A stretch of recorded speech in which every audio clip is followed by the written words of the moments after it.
Hey guys, on today's video, I'm going to show you how to set up a catch-all email with Namecheap. So first, we're going to go to our browser.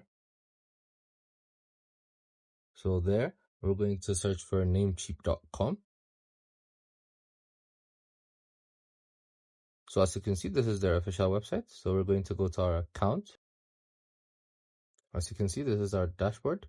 We're going to go to domain list. Then click on manage on the right side. So as this pops up, we're going to scroll until we find redirect email. So once we're there, we're going to go to add catch all.